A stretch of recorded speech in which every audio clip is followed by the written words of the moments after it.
Hola gente, encontré algunas perlitas en el debate de los candidatos a diputados por la capital, por la ciudad de Buenos Aires, y quería comentarlos con ustedes, solamente algunos para que no sea largo y aburrido. Bueno, vamos a hacer una especie de ping-pong con las perlitas de los candidatos. Nuestra propuesta es reducir la jornada laboral a 6 horas, repartiendo las horas de trabajo entre ocupados y desocupados, sin reducción salarial y que nadie cobre por debajo de la canasta familiar.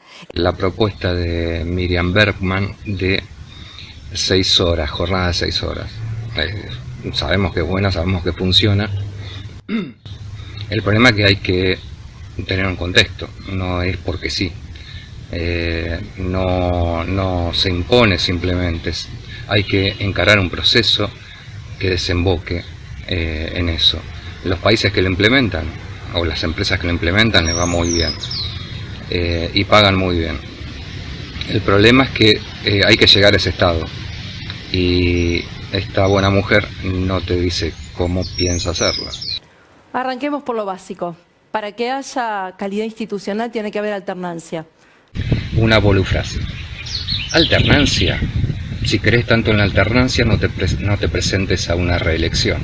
Hoy estamos peor que en diciembre de 2019. Hay más pobreza, cuando vas al supermercado gastas más y podés comprar menos. Otra bolufrase. Acá está admitiendo que en el 2019 ya estábamos mal. Que en nuestros 4 años de gestión tenemos que pagarle al Fondo Monetario Internacional 44.300 millones de dólares. Mi pregunta es muy sencilla. ¿Cómo se imaginaban que se pagaba esto? Para quien... ¿Puedo empezar? Sí, adelante. Sí, ahí está, justo. Para quien no tiene crédito, nunca hay deuda posible de pagar. Es decir, que no se pagan deudas trabajando, produciendo, sino tomando más deuda. Y vas a tener que elegir el 14 de noviembre entre un país que libera presos y arma una justicia paralela o un país donde la justicia, la seguridad y la honestidad no son negociables. Justicia paralela, la que va a Olivos a jugar al tenis, la que nombra ministros de la Corte por decreto.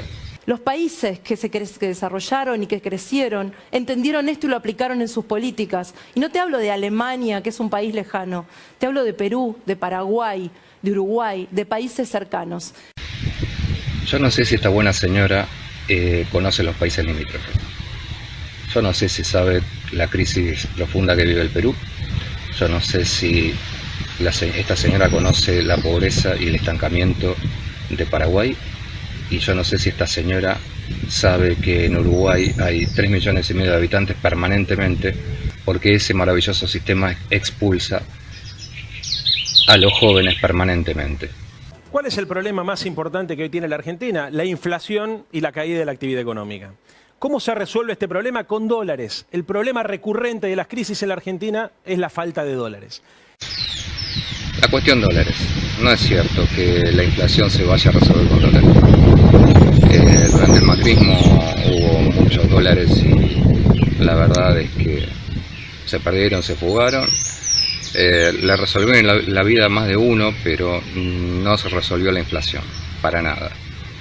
La inflación es multicausal. El mismo Macri tiene que haber aprendido esa lección cuando dijo que con dejar de emitir se resolvía el problema.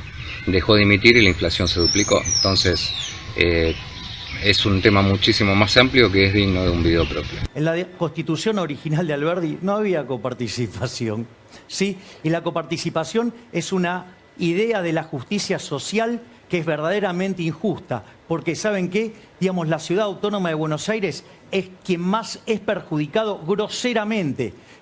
Es decir, que eliminando la coparticipación, los distritos que recaudan poco se quedan con poco, los distritos que recaudan mucho se quedan con mucho. Esta es la lógica, esa es la justicia, ese es el equilibrio. O sea, el que gana menos se jode y el que gana más se enriquece cada vez más. Por lo tanto, necesidades infinitas, derechos infinitos, recursos finitos. Necesidades infinitas, derechos infinitos, la verdad que no son infinitos. Los derechos son básicos, elementales y bastante pocos. Seguridad, salud, educación. tener un techo sobre tu cabeza, tener un plato de comida, tener un trabajo digno. Nada más. Nos matan impuestos, ahogan a las empresas, matan el crecimiento. Acá nos dice que los impuestos son el problema. Bueno, que les diga a los países que él admira, en donde la gente en general, la gilada, el laburante, paga aproximadamente un 50% de sus ingresos en impuestos. Esto en Argentina no sucede. Se paga alrededor del 30%. En primer lugar, quiero decirle que cuando ustedes cruzan los índices de libertad económica con los de transparencia, ¿saben qué? Van a encontrar una relación contundente. Cuanto más liberales son los países, son menos corruptos. Cuanto más interviene el Estado y más presente está, más corrupto es. Cruzar los índices caprichosamente. Los índices de los países con más libertad dicen que si los cruzamos con los índices de corrupción hay menos corrupción. Es mentira. Si vos tenés pocas leyes, se quebrantan pocas leyes. Si tenés muchas leyes, se quebrantan muchas leyes. Esa es la verdad. La conclusión obvia es que ganar no ganó nadie. Debate vacío de propuestas. Podemos pensar quién perdió más. Para mí, indudablemente, fue Santoro. Berman se dedicó a cuidar su quintita. Vidal zafó de que la destrocen. Y Milei hizo ese show acostumbrado, que tal vez le reporte algún votito más, pero no mucho. Fue el menos flojo de todos porque brindó el espectáculo, más o menos, que espera su gente.